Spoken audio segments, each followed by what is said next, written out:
Lexington City, overcast and cold.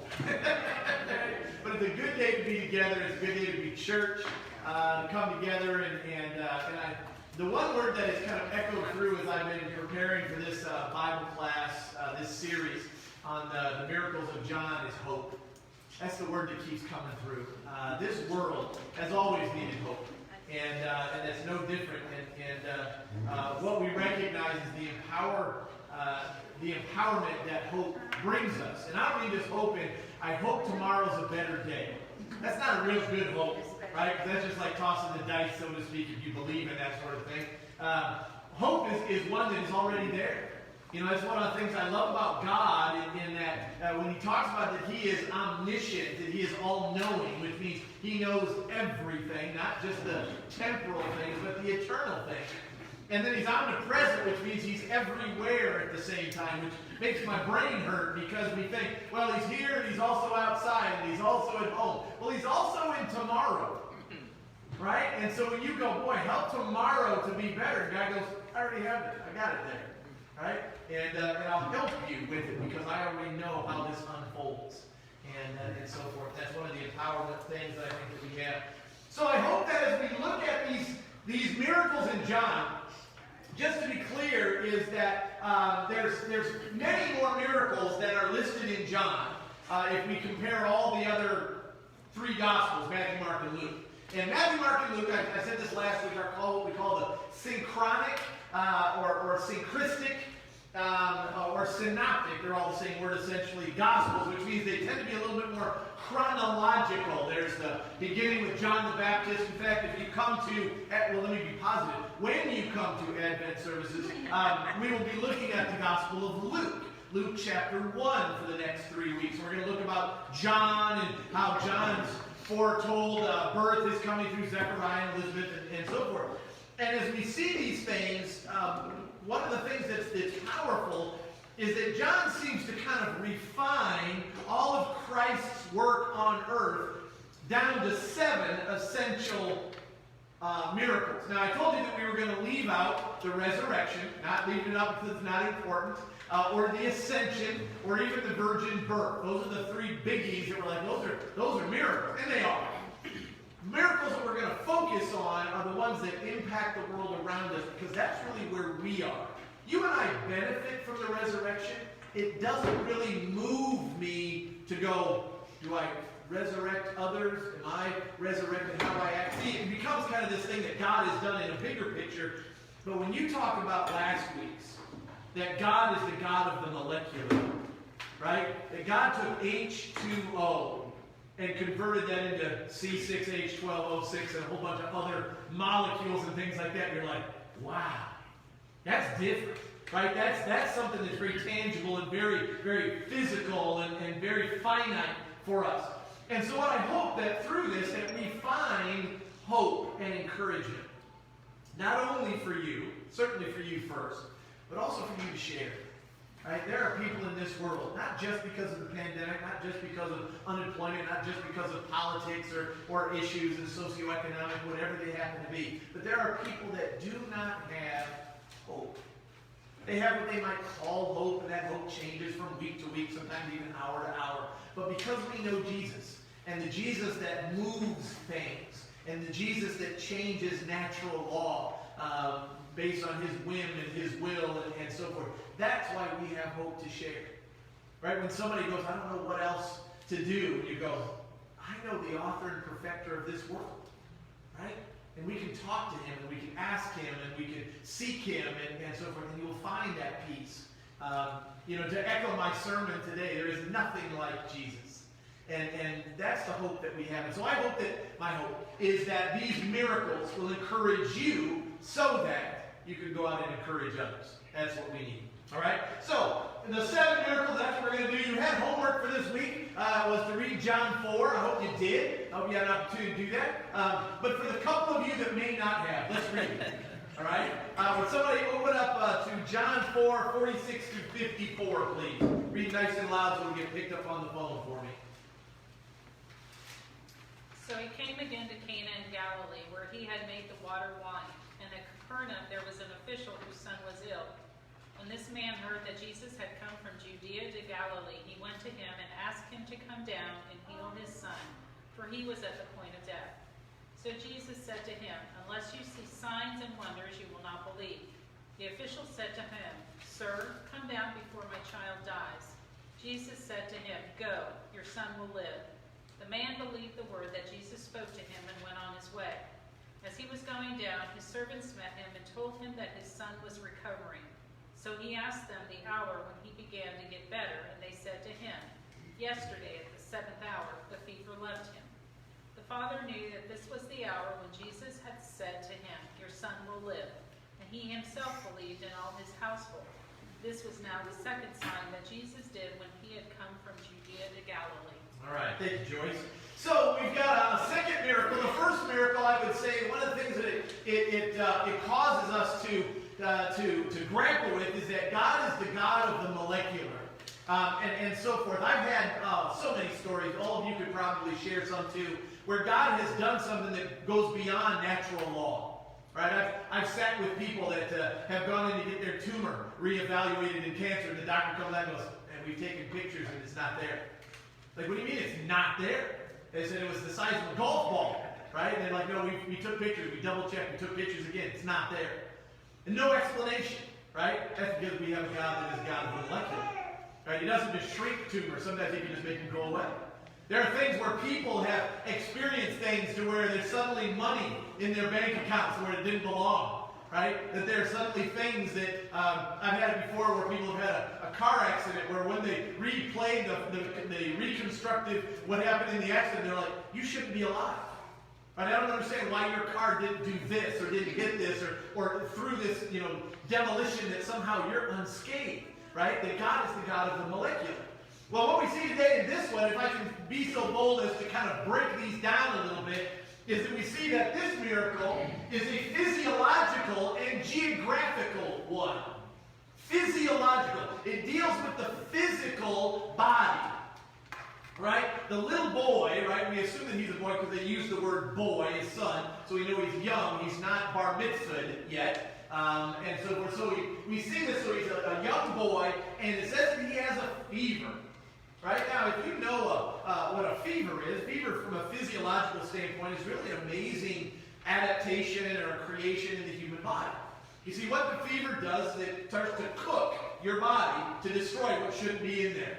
But it's a really delicate line. Most of you know that, right? And most of you said, "Well, I'm running a temperature of about 99 right now." You're like, it's not anything that's all that urgent, right? 99 is not that big deal. You run about 104, 105, right? Now you've got systems that start to want to shut down. That's a big deal. That's only a variance of about 5 degrees, okay? And so what happens is, so this fever, this is serious, and it's bad enough, right, to where somehow this official is looking for help. Now, it does not indicate, this is what I'm going to get at today, it does not indicate that he came to Cana looking for Jesus. It says while he was there, he heard that Jesus was there. Right? So he's desperate. He might be looking for a doctor. He might be looking for hope, medicine, who knows, right? And this guy's a big shot. And if I can be so crass about that, he probably answered directly to King Herod.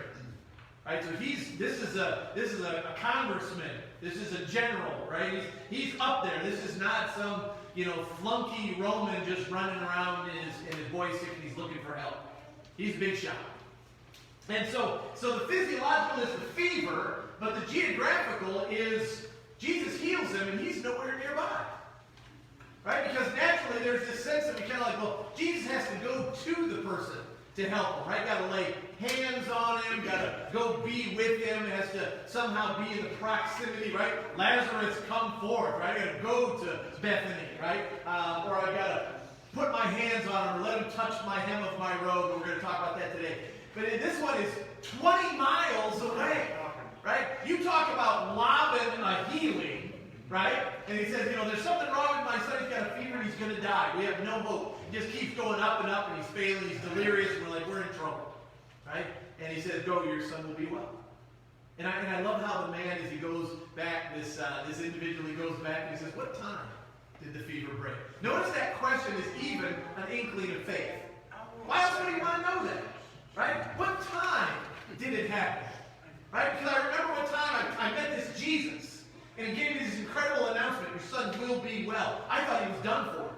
I'm already preparing myself to grieve the loss of my son. What time did it happen? Well, it was the 7th hour. And you imagine he must just kind of smile and just go, that's unbelievable. That's not unbelievable. It's believable, but it's amazing. Right? But that's when Jesus actually said it. 20 miles away and said this is going to happen. All right. So then we have a couple of things. The right person at the right time. Right person at the right place at the right time.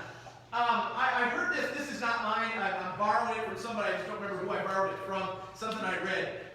Is supernatural synchronicities. That's why it sticks in my brain. It's big, right? Supernatural synchronicities. These chance happenings. Okay? Supernatural synchronicities. If you want to kind of know what that is kind of referring to, is divine appointments. One of the things I have grown to, I think, respect, pay attention to, look for, are these divine appointments, or these supernatural synchronicities, where God orchestrates the meeting of people, right? And I'm not talking about dating and things like that. That certainly can be the case, but this thing of you have something that they need, and you end up kind of crossing paths. I've had times where somebody has said, "Oh man, I need this," and you're like, "I have that," right? That seems so unusual, and then we kind of go, "Boy, isn't that lucky?" Now, we don't believe in luck. Right? There's not fate, and there's simply supernatural synchronicities. God brings those people along. So this Roman official, he happens to be in the area, catches word that this Jesus is there, and the supernatural synchronicity happens. Now, the reason that this is significant is that this Roman official would have zero to do with the rabbi. He has no interest at all in a Jewish rabbi. None. Right? They are the subversive people, right? They've captured them, they rule them, and so forth, and they have no use for them because the Romans weren't believers in Christianity. They had their own gods. And if they mixed with them, that would violate certain social protocols and so forth. And so this official would have nothing that he'd want to do with this Jesus at all. Joyce. So that pops a question in my head. Why would he even know that Jesus might have the potential to heal his son? So what town is he in? Cana. Was he there? That's my question. Was he there? Has he heard? Do you think that story of the wine spread? You bet it did. You guys, we are so story-oriented as people. When you hear some news that's amazing, you talk about it. I share stuff that I read on the internet all the time. I always preface it. I read this on the internet. Whether it's true or not, I find it kind of interesting, right? Somebody will share something, and I'm going, I want you to know this. Whether it's true or not, I got to tell you this. Now, in the Jewish culture, right, they didn't have papers, radio, television, obviously. So how did they communicate? Word of mouth. And so that was the way of talking. So that stuff, I don't know that for sure, but the fact that Jesus returned to Cana, you imagine when he came in, there would be people kind of, Jesus, he's the one that was him, right? Yeah, that's what I heard. Yeah, my cousin was at the wedding, right? He said it was the best wine ever. No kid, let's go talk to him, right? Because he's here in town. Cana's a small town. So smaller towns usually get the information around. So whether he knew or heard or whatever, there's certainly a buzz. And I think that buzz, and you can understand, all of us can, when you're desperate, right, you're going to go, my son's dying. I'm not going to start to pilfer, little bits of information and go, that's not going to help. I'm going to grab onto anything. Right? If you've ever been ill, cancer and things like that, sometimes we kind of start looking at, well, what are some alternative treatments? You start thinking about that. They're like, well, don't do this. Now, this seems to help. You're like, okay, I'm listening. Right? Desperation kind of calls for that. Now, Acts chapter 10, we don't have to look into that. Acts chapter 10 actually talks about a guy named Cornelius that the apostle Peter goes and visits. It says that in there, and this is interesting, it says that Cornelius was the first Gentile convert. Now, I'm not going to ask for a show of hands, but I'm guessing most of us in here are Gentiles. Okay, which means we're non-Jewish. That's not a positive or a negative. I just mean ethnically. right? You may not hearken all the way back to the Jewish people, which means that the communication of who Jesus is has a different path. If Cornelius was the very first Gentile convert and his whole household, believe it or not, you and I may owe our faith to that. That may have been where it started, where it grew from the Gentiles out into that direction. In fact, as we even think the geopolitical of Acts 8. Does somebody have that open, by the way? Acts 8:27. You're not far from it if you're in John. It's the next book. And he rose and went, and there was an Ethiopian eunuch, court official of Candace, queen of the Ethiopians, who was in charge of all her treasure. He had come to Jerusalem to worship. Very good. So we've got a guy, one of the disciples. God sends him over to talk to this Ethiopian eunuch. He's a Gentile. He's from Egypt, right? By way of kingdom. And so what we see is that these unique supernatural synchronicities. Right? God says, go over and walk near that chariot over there, that wagon, that transportation. Okay, Lord. I don't know what's going on. And he goes over there, and this Ethiopian eunuch is reading one of the prophets. I don't know what this means. And Philip just kind of like, look at this. I know what it means. I know who it's talking about. I know the guy. Right? So let me tell you about him. So he climbs him in there, starts to explain it to him. And the Ethiopian eunuch goes, well, what's keeping me from being baptized? If that's what God calls us to do, is believe, what's stopping me? Philip's like, nothing. There's some water. Let's pull over. Let's baptize you. You're saved. Go back and make an impact. It would actually be interesting. I don't know if this has been done or whether we can just ask him when we get to heaven. Is follow his timeline of when he went back home. Went back to Ethiopia and says, I got to share something with you folks. Right? His own peers, his own people, his own family, and extends, and watch the belief in God spread. Right? That's what happens today. When we go and do missionary work in a land, in a people group that does not know Jesus, it starts to spread. At least you pray that it does, and then that begins to go, and so forth. So we kind of have this understanding of how God has these supernatural synchronicities. Sometimes they're really blunt, like Philip. Go over there and walk nearby. Okay, I'm not really going that way, but okay. Right? And then suddenly it unfolds and you go, oh, this is why I'm here. I've had this happened to me once. I took a group of our high school youth back in the day to a big conference, and we were in downtown Dayton, Ohio. And we were in a big hotel, like 20, 30 floors, and I had to run upstairs and get permission slips because we were going to go to this event where I needed all the permission slips to go. And get in the elevator, and we get in there, about 5 or 6 people in there, and mixture of folks, and so forth, and the elevator stops. Gets stuck. I realized why I was in there, right? Because most of the folks in there are just freaked out, right? And I just tend to have a cool head those times. I had one guy that said we're going to run out of oxygen. I had another guy that watched too many MacGyver shows. He wanted to break into the panel and see if he could put a paper clip in there, get it running again. And one gal that was pregnant, and she was really pregnant, and she began to hyperventilate. And so forth, and so I guess I just did. I just kind of managed each person, right? You need to put the paper clip away. You need to sit down, right? You need to talk with her. And you can, I tell you what, I'm going to say a little prayer for us right now. We were at this conference, so I assume that maybe there's a chance that some of these folks were also there and so forth. And we were in there about 20 minutes, so it was a good stressful situation for everybody. There were people that didn't like closed-in spaces, and that was hard to kind of keep them calm and so forth. But I realized that from a conversation afterwards with that woman that was pregnant, she didn't know Jesus. And she just kind of stuck around after we got out. I kind of walked her back to her room so she could talk to her daughter. I think she was staying with her, visiting somebody in town, and she just kind of says, this peace and calm that you had, how come? Mm-hmm. And I kind of said, well, first of all, it was an act. It's just a choice. Right? I could have been freaking out trying to climb up the cables and get out. But I said, God's with me, and He's with you and with all of us. And I said, so you don't have to be afraid. And she said, I want that. And so I'm able to share some information with her, give her my card, and give me a call. We exchanged emails for a while and tried to connect her to a church and so on. So I don't know what really happened of it, but I was a piece of that puzzle, and it was a supernatural synchronicity. I would have much rather done that in the lobby, to be honest. Big open lobby, a couch, people coming and going, lots of fresh air. Yeah. There seemed to be not so much fresh air inside the elevator after about 20 minutes. So we see this, right? So we cannot set these up. Right? That's God's job. Okay? We don't set up supernatural synchronicity. In fact, I think we actually make a mess of things when we try to. Right? Some of you might be, this is not a jab, might be old enough to remember the old Kennedy explosion, right, of evangelism, where we would go door to door, knock on doors, and ask people those two questions. Right? If you were to die tonight, would you go to heaven? And why?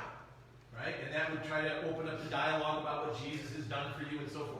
What I realize today, we've done this at times in my own ministry history. People don't really want you on their porch anymore. That's not the same it's a generational thing that has gone by the wayside. When somebody rang the doorbell, everybody jumps up and goes to see who it is. These days, we shut off the lights. And we start doing that army crawl across the living room and just don't make any noise. Right? They'll go away. Right? It's just different.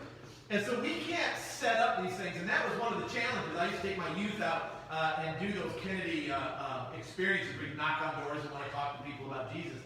And we would somewhat celebrate the no's that you get, because that happened a lot. Right? When you go there, like, I don't want to talk to you. Slam the door. You're like, yeah, but you had the boldness and the courage to do it. That's good. Right? That's the kind of boldness that God calls us to. So you kind of play the probability game. 1 in 20, right, is going to stand there and listen to you and so forth. But we can't set these up. We try to orchestrate it. When you think about it, we're kind of trying to do that on Sundays. When you think about it, we come together, we're going to come together, we're going to share the Word of God.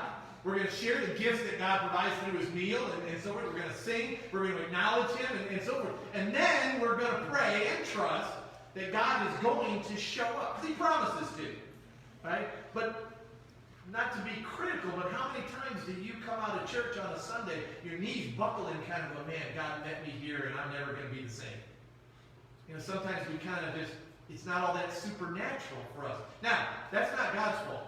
That's us. Right? God promises He's going to be here. Right? It's kind of like you going to a parade and waiting to see a really important person and all this, and you're facing the wrong direction. Right? You're at the parade and there's all this noise going on, and you're like, what? Where is he?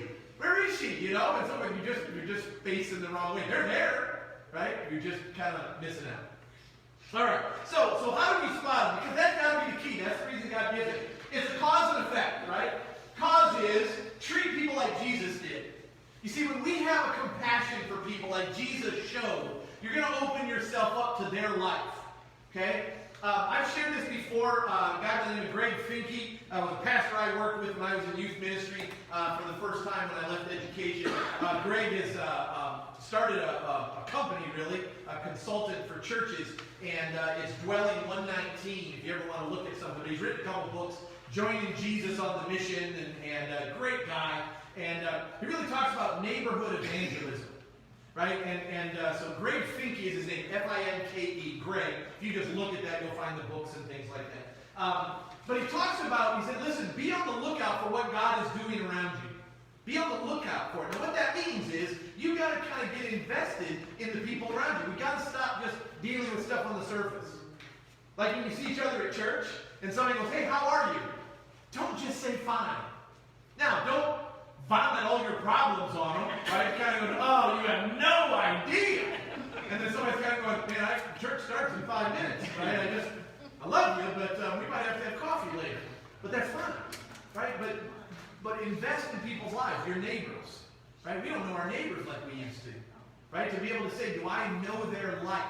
Right? It doesn't mean to be invasive, but I mean, the reason that you are living where you're living is God's design. That's not an accident. That is a supernatural synchronicity of where you are living, where you are working, where you volunteer, right? The family that you're in. Those aren't mistakes. Nothing happens by accident with God. Nothing. Right? And so we kind of get invested in that. So what we do is we treat people like Jesus did. Jesus didn't see people and kind of, oh, not you, not today. Not a single person. Right? There were Roman officials who who are abusive to his people, God's people, and he heals them. Right? There are people, the Pharisees and the Sadducees and teachers of the law, that just abused and perverted and thwarted what he was trying to do, and he still spoke the truth to them.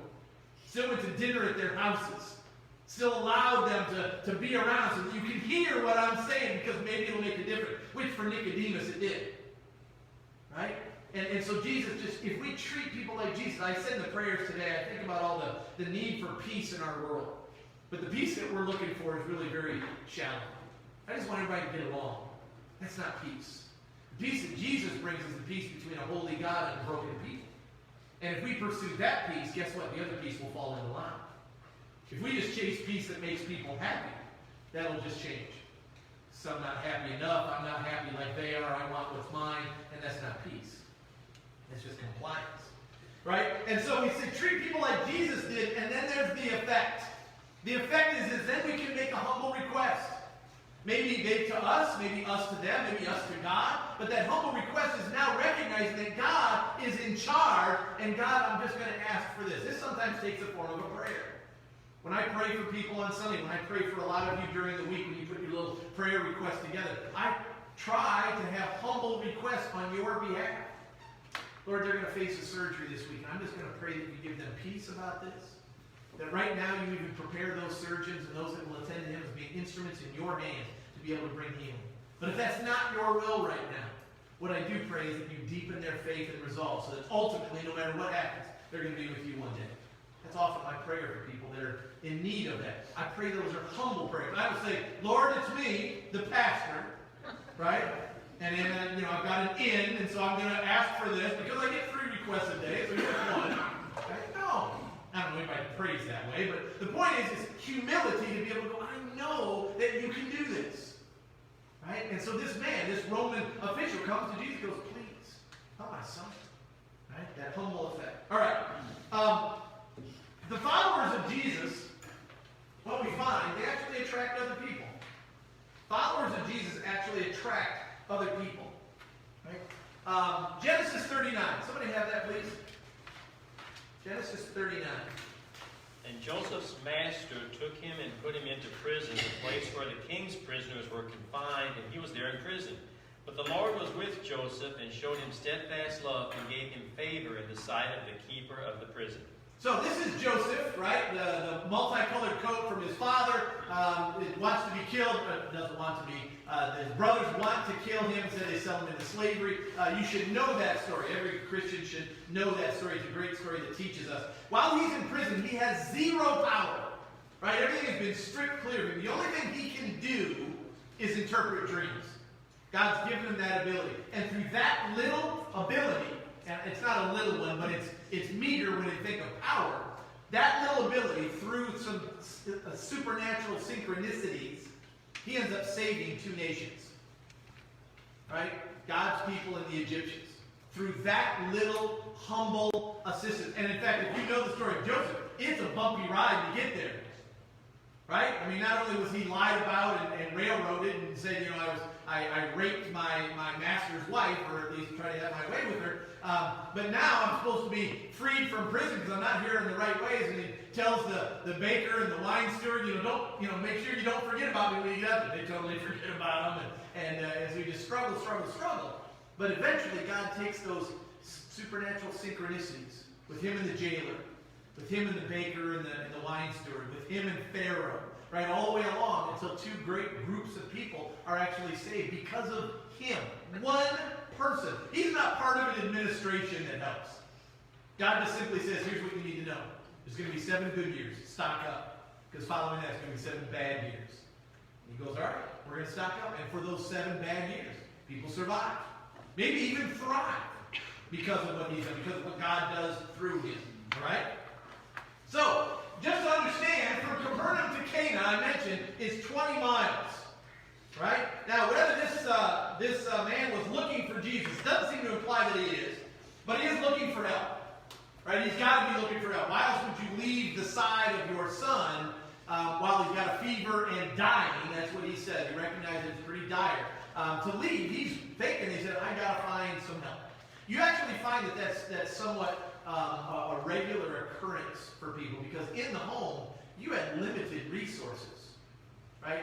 Also limited knowledge for you and I, right? If we get really, really sick, we don't just make stuff up, right? We kind of go call the doctor, go to the hospital, go to urgent care, talk to my uncle who's a, whatever, and give me some information, and you're going to lean on something. So he was in dire circumstances. I'm going to go find some help, and he goes 20 miles. Now, could he have gone any other place? Maybe. Does Cana seem to make sense for medical treatment? I doubt it. Right? I don't think Bethesda Hospital is there. Okay? Or Mayo Clinic or things like that. This is Cana. Small. And yet he's there. Supernatural synchronicity. I don't know if the angel kind of whispered into him, go to Cana. Right? Whether he knew that or not, I'm going to go to Cana. There'll maybe help there. 20 miles. That's a hike. Right? And especially for a guy as important as this, to go by himself or to go on his own, rather, whether he had others with him, I don't know. So, sometimes miracle takes sweat equity. Sometimes miracles take sweat equity, which means we have to put in some work. Okay? My grandpa once said, and I learned it later on what it meant. I didn't like it at the time. He said, if you're going to pray for potatoes, you got to have your hands in the dirt. Right? He said, you can't just go, God, I want potatoes. Right? And I wasn't sure what Grandpa was getting at, because I'm like, I'm not a big fan of potatoes anyhow. Right? I like them, but But he was making a point. He was from a farmer family and so forth. He says, but God calls us to be active, to be involved. Right? You don't just pray for your neighbors as they come to know Jesus and then stay on your side of the fence. He's like, Lord, use me. Find ways. Tell me when it's my turn to speak and my turn to share with them about Jesus. Let me model Jesus to them. Right? Remind me that when I go outside to mow the lawn and I talk to my wife who's in the house or my kids when they come by and so forth, that what they hear in me draws them closer to you. Not to sit there and raise an eyebrow and kind of go, I thought that guy was a Christian. Right? I made a point of telling my neighbors when we moved in that I was a pastor. It's not the first thing I say, right? It tends to make them say, oh, good. We'll see you someday when I have a death in the family. Other than that, we're not going to talk, right? But I'll tell them, I was like, well, what brings you here? I say, well, I work at a church. Right? Well, what do you do at the church? I'm actually the pastor. And, oh, that's interesting, And hopefully you find a way to wheel it and to be able to say, my faith is going to be something I hope you see. I hope you hear it, right? And it's not putting on an act, but it is being sensitive to the fact that I better be representing Christ well in what I do, right? What I do, how I do it, where I do it, things like that. Sometimes the miracles that we recognize that we're struggling with, that God's going to ask us to challenge yourself, right? Go and do this. When he sent the 70 followers of Jesus out, he said, don't take stuff with you. Don't take extra tunics and things like that as if you were going to be more comfortable. Trust me. So there's going to be a little hardship for you. It's going to be a challenge. Expect difficulty in this world. He says what it does, it makes you rely more on God. Otherwise, you're going to start patting yourself on the back. Right? Kind of, man, I did a really good thing. Right? You see how I did that? Okay? I said something, did something, and so forth. And he'll take the credit for it. Your efforts, whoop, here we go. Come on, technology. It's cold. It is, it probably is. We'll fix that, by the way. We're getting there. All right, I'm just going to do this. Sorry. How's that? Shortcut. Your effort doesn't make them happen, but lack of effort can keep them from happening. There's kind of that kind of double-edged sword in a sense. You cannot force it to happen, but if you don't pay attention, you're going to miss it. It's like, again, facing the wrong way at a parade. I want to see the person who's the parade is all about, and I'm facing the wrong way. And you'll miss out on being involved in it, even though it's going to happen, and it wants to happen with your involvement. See, if you don't pay attention, my wife and I laugh about this. She's watching too, so I'm going to hear about this. A lot of times she'll say, didn't you do this? And I'm like, what, do what? And she goes, I just told you just about a half hour ago. And I'm like, was the TV on when you said it? And that's my way of humbly apologizing, because I'm like, I wasn't listening, right? And I'm sorry. If I was listening, then that would have made that relationship and that occurrence work, right? And instead, I'm like, I wasn't involved, even though I was there. I was present, probably just feet away, and so forth. And she's so gracious about that. She goes, yep, and you were looking at me too. And I'm like, oh, but I am bad at this. Right? So, but our lack of effort. So recognize our effort is key. I'm going to just go through these because we're running a little bit short on time. But just these are a little familiar. Effort is part of the equation. When it comes to miracles, I believe you can see it throughout Jesus' preaching and teaching, that effort becomes part of the miracle, right? In Luke 7, Jesus has a woman that comes in and starts to wash his feet with her tears. Maybe you know that story, right? Dries them with her hair and so forth. And so they said, if you knew who was touching you, Lord, this would be terrible. I'm going to tell you a story. There's a master that has his servants and draws them to him, and there's two servants and they have two debts to pay him. One is a huge debt, one is a small debt. And the master decides out of grace to forgive both their debts. And he says, which of the servants is more thankful? And they're like, well, the one that forgave the greater debt. And he goes, that's true. And this woman that you call a sinner, a notable sinner, right, hasn't stopped washing my feet with her tears, and you guys didn't offer that to me at all. And the grace that I bring is actually to forgive all people's sins. Her debt is greater, and her appreciation is proportional. He says, so I want you to understand. But look what she does. In order to participate in that miracle of grace, right, she participates, washing Jesus' feet. Doesn't sit home, right? I think baptism is one of the greatest examples. I tell people that when I teach about baptism. I say, God lets us be involved. Do you realize he doesn't need water? Right? Jesus, he doesn't say, look, if you don't use the special water, it doesn't count. Right? We could take a baby, right? I could take little Augie, right? We would baptize him. I could have taken him and just held him up and counted to 12. That seems like a good number in church, right? And then just go, okay, Chrissy, I think it worked. Right? And so forth. And just kind of go, I think it took. No, what does God let us do? Get involved. Use water. Use these words. Do it in front of the congregation so people hear and participate and see it. That's that sweat equity. Be there. Get engaged in it. Luke 8:43, this is where Jesus is on his way to heal someone, and the woman who has the bleeding disorder in the crowd reaches out and grabs his cloak. That's always a weird story, because then he's like, what happened to me? Who touched me? Right? You're like, you're the Son of God. You know what happened. Right? But he announces that because he's like, who touched me? Like, so she's like, well, oh man, I thought that's all I can do is reach out, just do this and I'd be fine. And he said, now he's calling me out. And he's like, but she had to find me and fight through the crowd and reach out and take my cloak, that physical involvement, that effort. Mark 2, 1 through 12, that's the paralytic whose four friends tear through the roof and lower him down. That's some sweat equity. You talk about passion for a friendship, right? It's like, well, we can't get in there. And one of the guys, everybody has that friend, right? Let's go up on the roof and just come through there. Right? Seriously, this is our house. Tearing it up, kind of going like here. Lower him down. Jesus can't miss him. He's right underneath, And there he is. Your sins are forgiven. Get up and walk. Right? The effort that it takes. So there is that sense of effort. All right. So, are there accidents or are there divine appointments?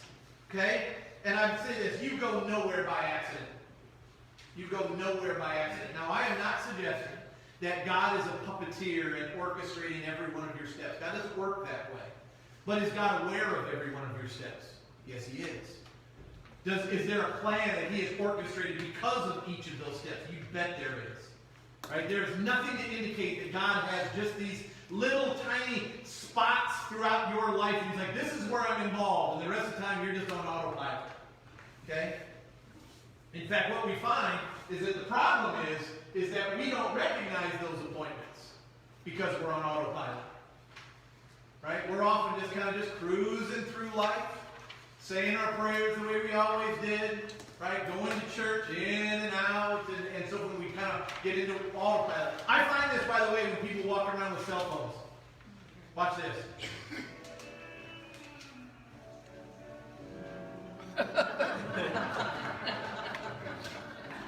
This guy walks into a sign. This guy walks into a sign, be careful the floor, right? I've seen this happen. You guys probably have too. People they're on autopilot. They're like, I'm not paying attention to what's going on around me. Okay? There's what? And they're driving. Yeah, that really worries me. But the point is that if we don't pay attention, then we miss out on what God is doing. If there's one thing I want you to get from this for a purpose. You cross paths in a way that you're like, well, why did I stop at this stoplight at this time with this person in a disabled car? Why now? Right? Why in the Walmart parking lot did I walk by and saw this lady crying next to her car? Why am I here at that very moment? Is to be that piece of that puzzle to be able to say, maybe you can be the instigator of a supernatural synchronicity where God may do a miracle. Maybe something really practical, but maybe something really supernatural too. The true test of a person's faith is not their action. We often think that's what it is. Here's what I got to do. Instead, it's rather your reaction. See, your reaction is based on a belief or an understanding. If you believe that God is sovereign, that God is supreme, then how you react to a challenge then is based on what you believe about God. If somebody tells you, do not fear, there is something in them that is causing them to say that. When I tell my kids when they were little, and they go, there's a monster under the bed.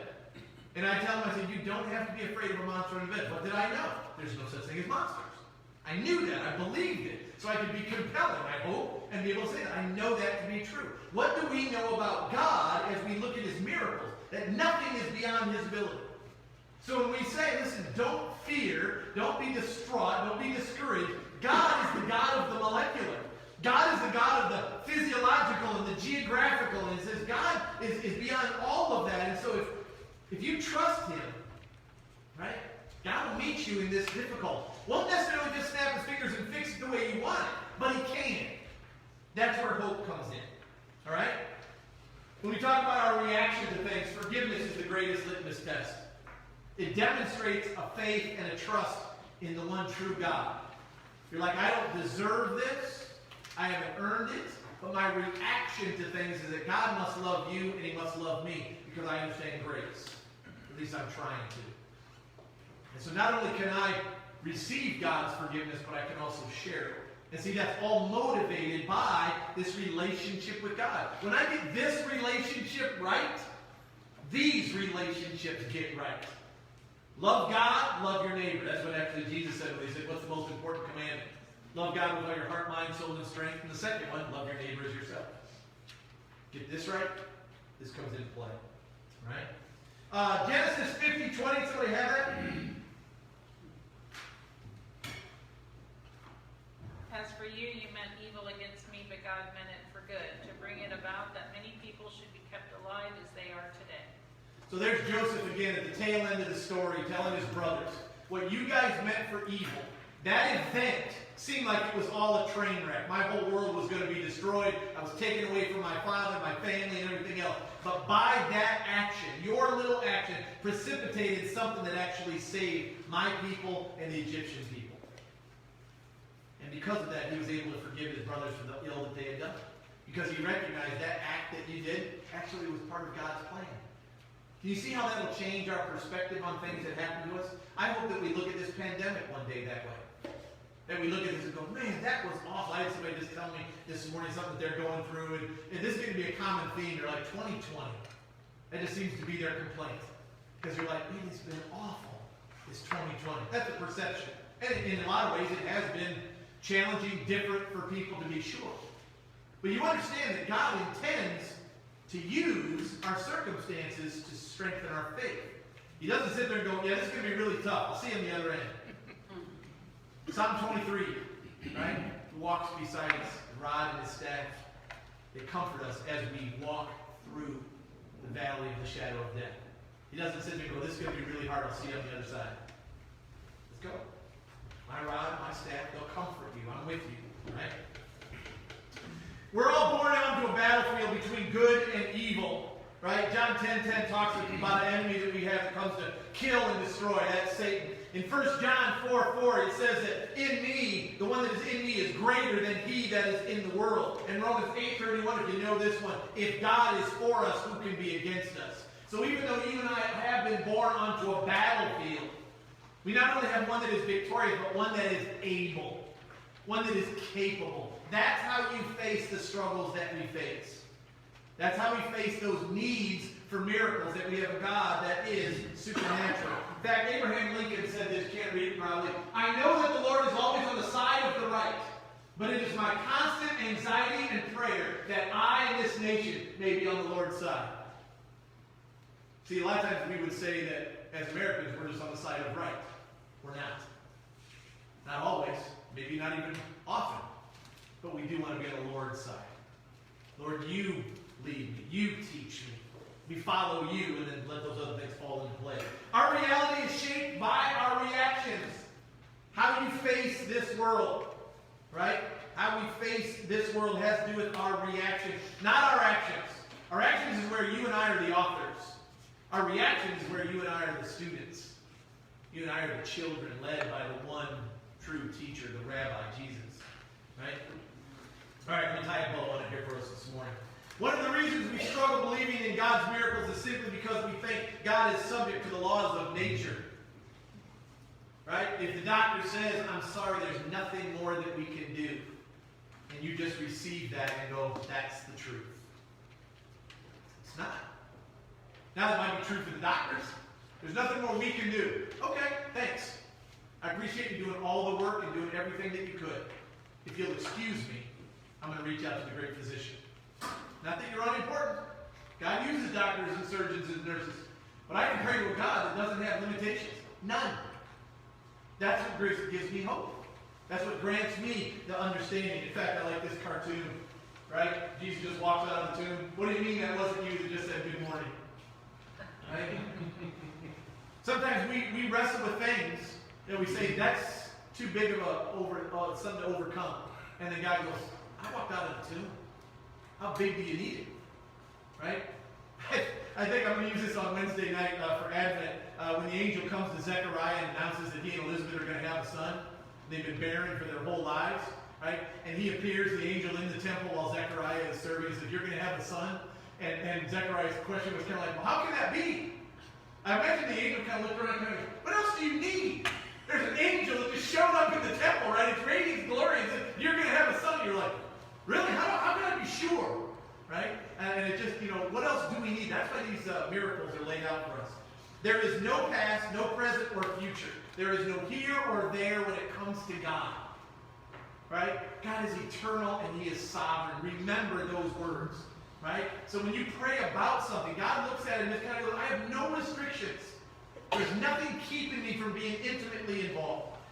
One of the reasons we see this, so God who designed our universe with 4 dimensions, length, height, width, and time. Those are the 4 dimensions. Right? How we measure things today. He does not exist within them. That just states the obvious. When you're like, oh Lord, I don't know if you could walk with me in this trip that I'm going to take. Really? God doesn't have any restrictions whatsoever. Right? God, can you heal this person of this illness? Of course I can. Right? God, would you overcome this? Help me overcome this. Would you take care of this? Of course He can. God's not bound by anything. Not anything. And in fact, most philosophers would agree with that. When I have arguments with them, I'll say discussions, they're usually arguments, about God, they're like, well, how come you can't prove that God exists? And I'm like, you want me to use the 4 dimensions? And God has mass and matter, and He has temperature, and He takes up space and things like that. Anything that is a God, and I mean that from a philosophical standpoint, has to be the creator of those things.